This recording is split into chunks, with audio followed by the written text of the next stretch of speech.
Some members of the Calgary media, including yours truly, took part in a police-supervised alcohol dosing session. This is in advance of the implementation of the next phase of the Alberta Traffic Safety Amendment Act. This is something that everybody's talking about. Under the Act, beginning September 1st, all drivers found with blood alcohol content over 0.05 will be issued a 3-day driving suspension. We all showed up. We had our drink of choice. We had our lunch, a designated driver, of course, and proceeded to see approximately how many drinks it would take to exceed the limit. Now, I actually, I never got there to exceed the limit. 2.05, so, yeah. We'll see what happened. But so this was led by the Alcohol and Drug Recognition Unit. And I think, you know, one of the things they pointed out is it's always going to be different for every person, every body type. I mean, metabolism, all that stuff.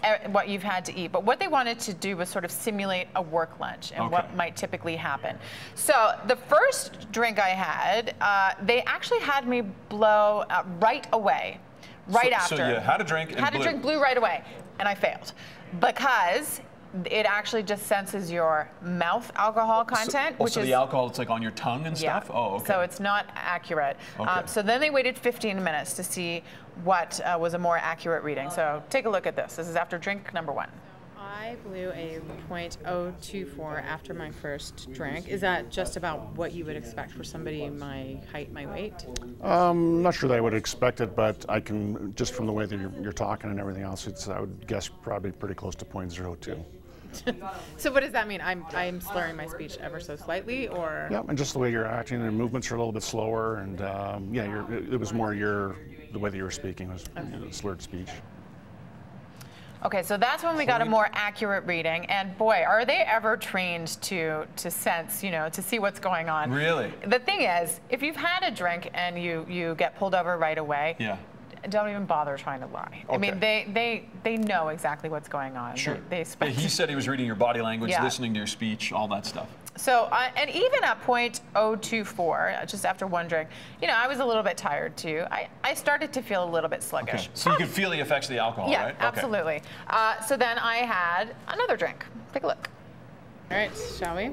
Okay, so this will be your third test.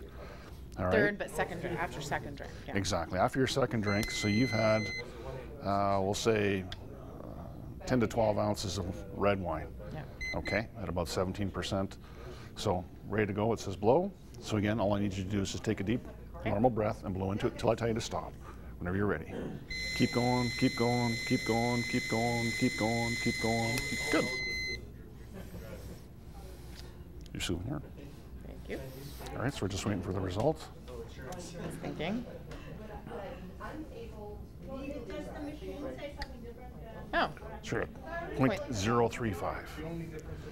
So this isn't like double the last one. So again, but now you have to remember too that you were eliminating as well. Right. So as soon as you took that first drink, you started eliminating the process of eliminating that alcohol out of your system. So you take a little bit of that, and it's about right. I mean, it's about another 15 milligrams percent that it went up. So time is also one of those factors. This was over, you know, a period of an hour or even more than that. There was somebody who was another woman who was there, a member of the media, who had 2 drinks sequentially, so one after the next, and she blew over. She blew .06. So she had drink. They waited 15 minutes, and she blew .06. Oh, so she was over the .05. She was definitely smaller than me, but I think it was a real wake-up call. And even for me, after 2 drinks and blowing .035, I'm not sure I would have gotten behind the wheel. So what this really signified to me was it's not a gray area. There's a lot of controversy about .05. When you are at that point of having consumed that much alcohol, you're starting to question your ability to drive. And the moral of the story is, certainly the message that the police want to get out, is if you're questioning, don't. Yeah. Because there's a reason that you're questioning that. If you have questions, by the way, about the new amendment, go to knowthelimits.ca. It's a very comprehensive website that will let you know what the penalties are and a whole bunch of extra information. So, but yeah, a really interesting experiment, and it varies for everybody, but know the limits and certainly know yours and err on the side of caution. Knowthelimits.ca. Yeah.